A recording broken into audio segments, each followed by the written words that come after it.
What is personality? Well, it's not character, which refers to a person's moral or ethical behavior and how that's judged. Personality is also not temperament, which refers to the traits with which a person is born.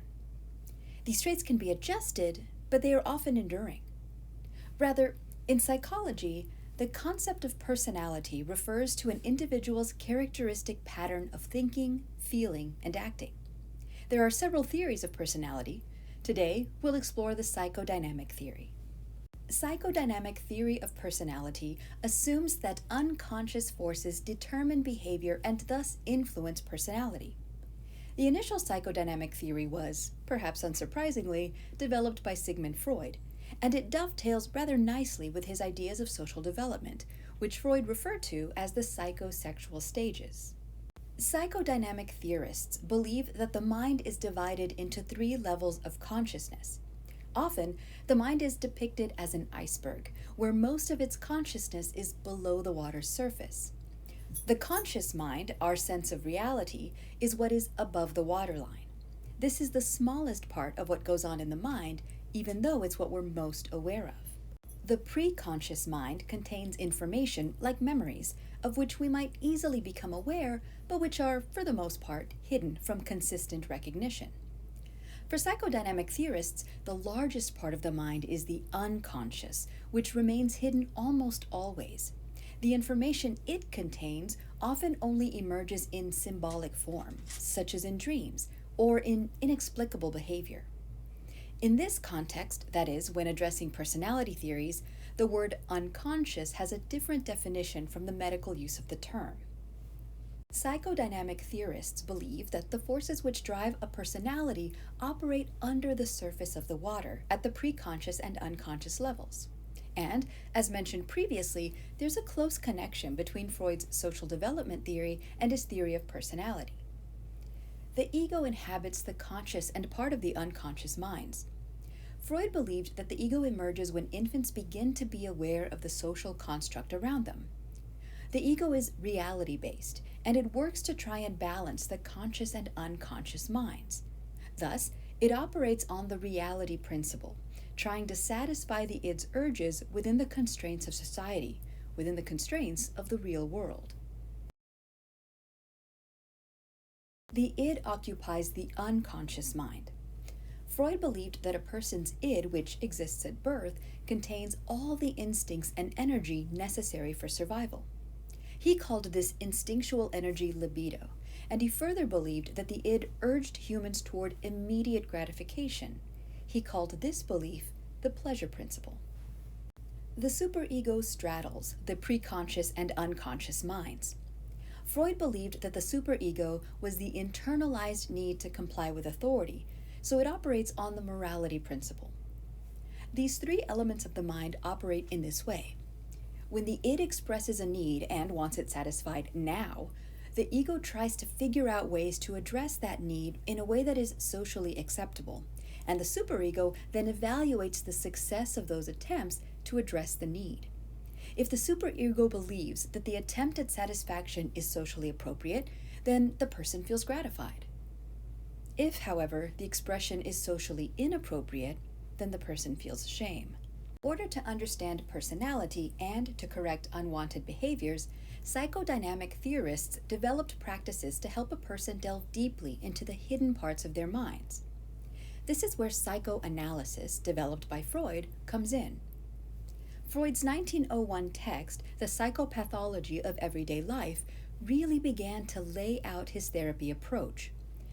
Establish a dialogue between a client and a therapist so that the client trusts the therapist to delve into their hidden mind.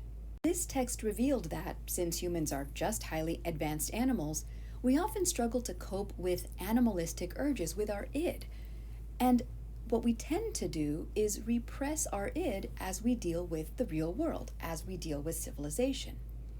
So psychoanalysis is meant to help understand these repressed feelings, which help form our personality. When the id or superego don't immediately get their way, we often feel a great deal of anxiety in our ego.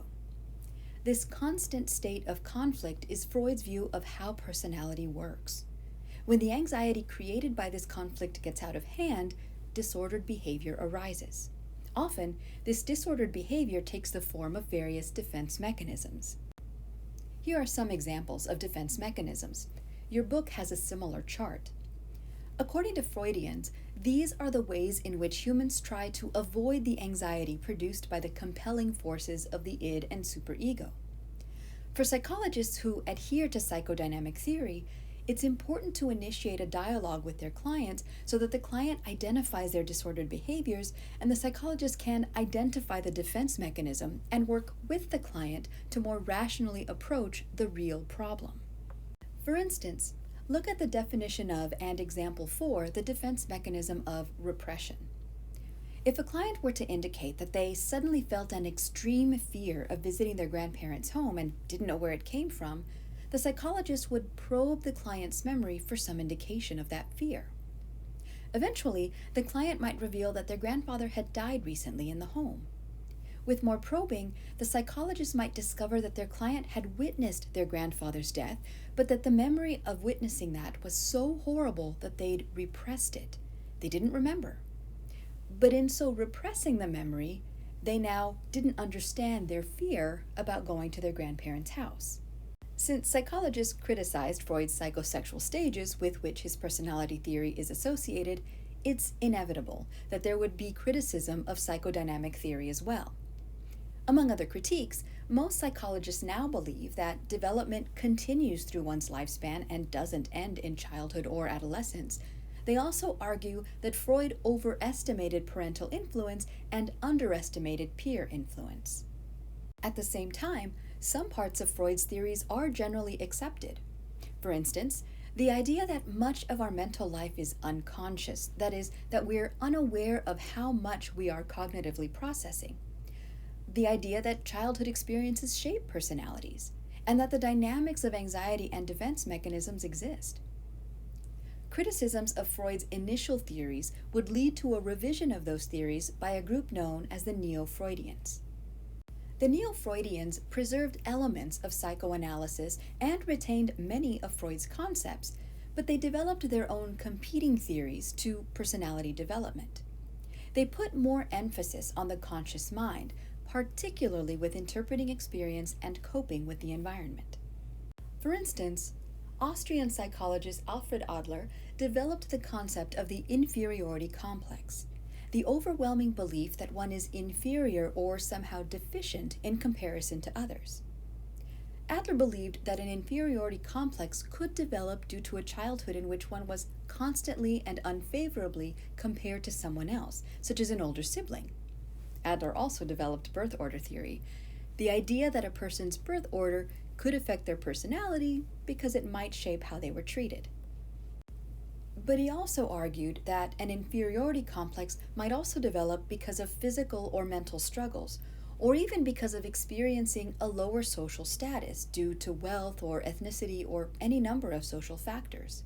So, like Freud, he tied a significant source of anxiety to childhood, but unlike Freud, this anxiety was not explicitly connected to the psychosexual stages. German psychologist Karen Horney challenged Freud's male-centric concepts of psychosocial development, countering Freud's concept of penis envy with that of womb envy, which Horney said men developed because they could not give birth and so felt inferior. However, Horney's most significant work was her theory of neurotic needs. She believed that neuroses were caused by anxiety over relationships, and that the coping mechanisms people adopted to deal with that anxiety could become so overused that they were mischaracterized as needs. Horney identified 10 neurotic needs and organized them into 3 broad categories: needs that move you toward others, meaning anxiety which causes a person to seek affirmation or approval from others and could lead to unhealthy behavior such as people-pleasing; needs that move you away from others, meaning anxiety which causes antisocial behaviors; and needs that move you against others, meaning anxiety which result in hostility and a need to manipulate others. A person's personality was then shaped by their ability to cope with this anxiety. Freud once believed that Swiss psychologist Carl Jung would be his protege and heir. In fact, Jung would be a part of the Neo-Freudian movement instead. Jung came to disagree with Freud's view of the unconscious. For Freud, the unconscious was overwhelmed by the id, whose desires were basic and often uncivil. Jung believed the unconscious to be much wider and ultimately to include information beyond the personal. Jung coined this the collective unconscious, which referred to the structures, such as concepts of archetypes, that Jung believed were shared among all humans in this collective unconscious. Jung examined similarities, which he called archetypes, across cultures. He identified numerous archetypes, but perhaps his most famous is the 12 Archetypes of Personality. Jung theorized that there were 12 basic personality types, and that each type had a goal, a flaw, and an innate skill. While people could develop skills across archetypes, Jung believed that, at heart, every person embodied one of these 12 archetypes. Jung's archetypes are used heavily in literary analysis and criticism. Jung also developed the concept of individuation, that is, the process by which individuals are formed and distinguish themselves from others. He believed that this was a natural and necessary process, that it involved bringing some of the information from the unconscious to the conscious mind, and that this integration of the psyche was necessary for healthy growth of personality. Psychodynamic theory, then, developed initially from Freud's understanding of social development, from his psychosexual stages, and grew to encompass the ways in which people try to bring together the disparate elements of their psyches, the ego, id, and superego, in a way that minimizes anxiety and maximizes the integration of the psyche. This was the first full theory of personality, but it's certainly not the only one.